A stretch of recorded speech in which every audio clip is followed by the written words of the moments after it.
What is the strategy of Trump with Iran? Because it appears that he's been building up all these military assets in the region. However, is this in preparation of a strike, or is he actually looking for a way out? Because it's been perplexing or confusing to many what exactly is going on here. Um, well, I think what he wanted has changed. That is one of the reasons why I think it's been a little bit confusing. I think at the outset of this, if you like, when the insurrection in Iran began, he was looking at this as an opportunity for a big event, a quick victory, clean, quick, short, no entanglement. He would go in, boom, out, as he said about the attack on Iran, the nuclear facilities in June. But he's been looking for this and asking the Israelis for help in identifying, if you like, the gap into which he can bring off, I call it rather rudely a stunt, but bring off, if you like, something like the Maduro attack. And for him, it would be fine, if he could find someone number two in, in Iran, that an attack that could topple the state, and that someone else would come in. And so I think this is what he was, sort of first toying with.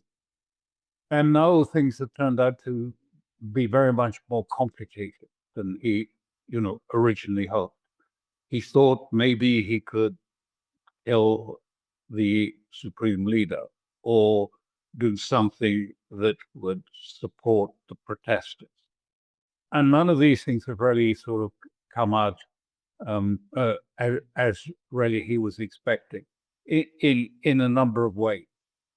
I mean, firstly, the weapon, the armada that he has against, he's put on at the Persian Gulf as a sort of pressure point or a threat to Iran, is really turning out, from the point of view of the Pentagon, to be, if anything, slightly something of a liability.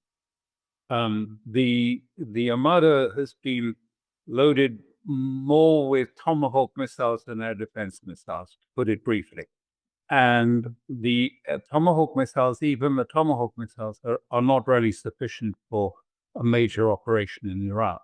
I think people, I'm not a military expert, have estimated them at about 300, 350 Tomahawk missiles aboard the two destroyers and the associated task force. There's only one carrier in position now. So I think he'd hoped that this would be actually a sort of major pressure point on Iran that would perhaps persuade them to back down or whatever. In fact, it's done the opposite, because Iran has honeycombed the coast opposite this armada with anti-ship missiles.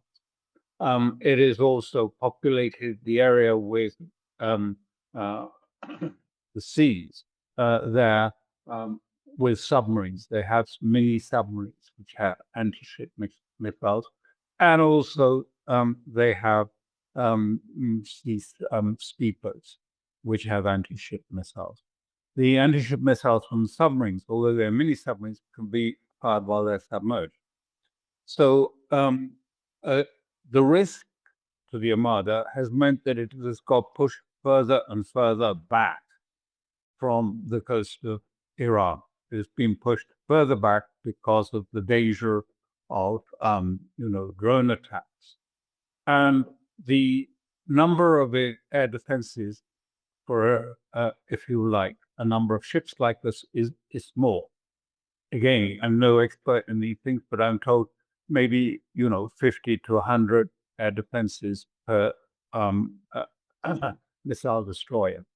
And a swarm of 300 Iranian drones would mean almost a depletion of many of that air defense system, because you have to fire 2 or 3 defense missiles to against one drone. So a drone swarm would be problematic for them. And the anti-ship missiles along the coast are problematic. It's much more complicated than Yemen, and yet the forces are not really comparable. They're actually slightly less opposite Iran than they were opposite Yemen at that time, and that didn't work. And one of their carriers got hit and was damaged. So that sort of pressure has become more of a complicated fact.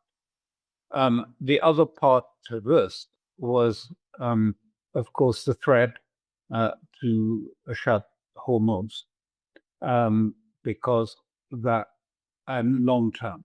And the moment war starts, the Iranians said, we shut Hormuz. And they can do that quite easily. They don't need to mine it, they can shut it. They could allow the passage of certain vessels, perhaps those vessels belonging to Gulf states that had not been complicit in any attack on it. But the most important element has been a complete shift in the Iranian position from that of June.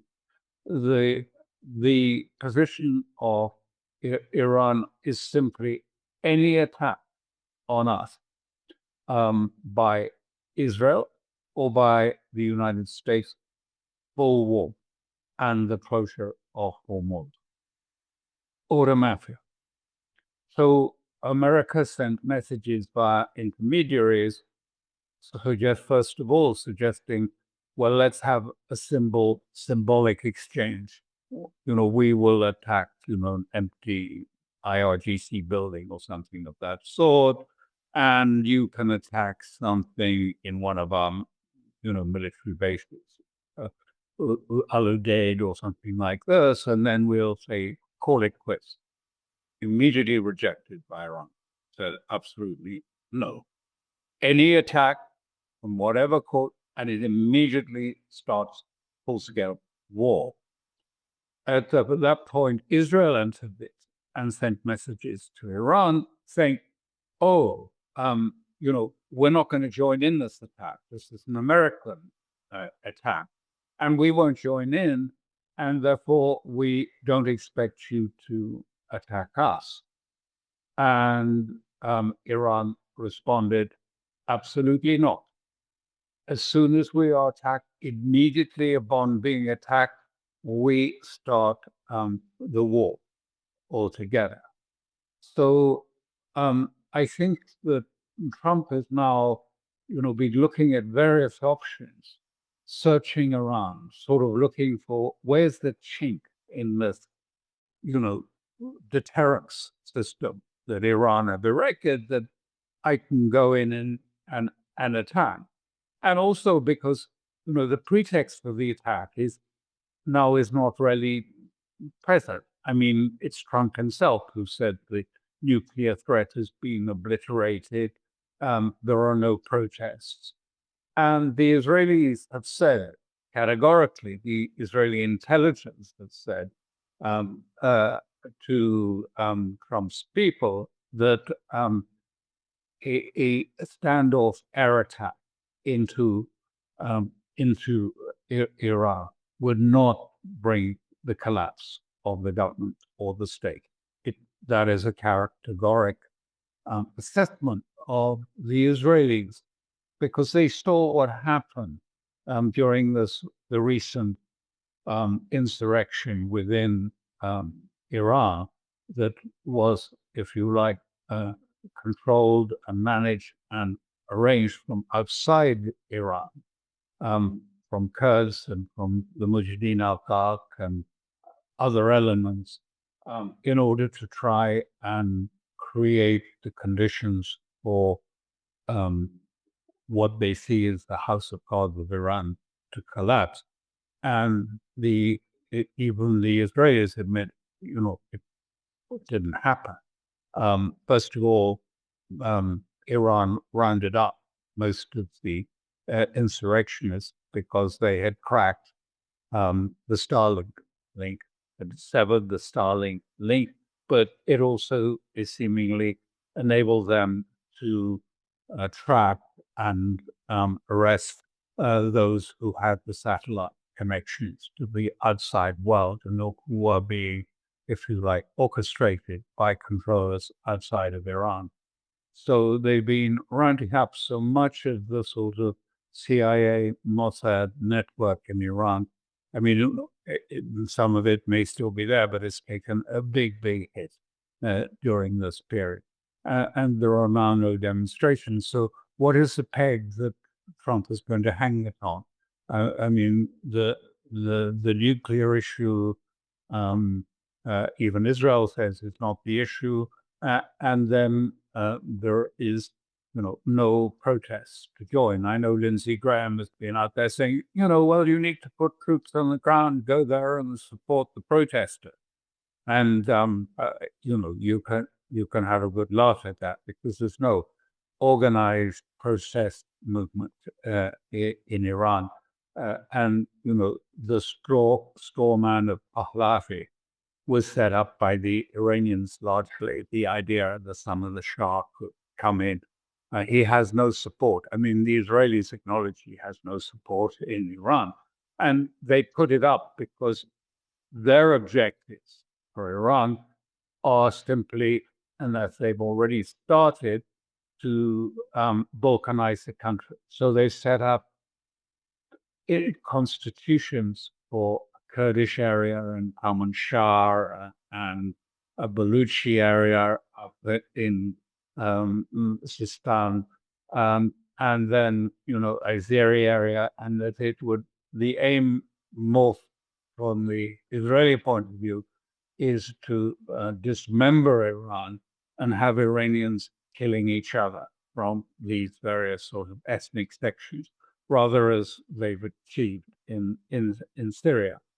But that doesn't appeal very much to the West, ethnic civil war as an objective. So Pahlavi has been put up because that sells well in Europe and America.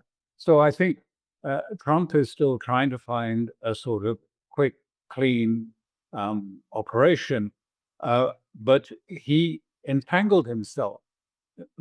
He went maximalist and saying, we're going to attack, and support is coming, help is coming to the protesters. We're going to support the protesters, but there is not really a great deal of what could he do. He could bomb some buildings, some symbols of the state from afar, but he may lose aircraft. He could, find this damage to his armada, his greatest armada, or Persian Gulf. So it is a dilemma that he's got himself into. And I think at the moment, the effort is trying to try and find how he can reverse out of this. And the Israelis are not helping. And so that's where it is. And the Israelis have, if you like, really put roadblocks in the way to stop him, if you like, moving towards an exit based on some sort of nuclear agreement.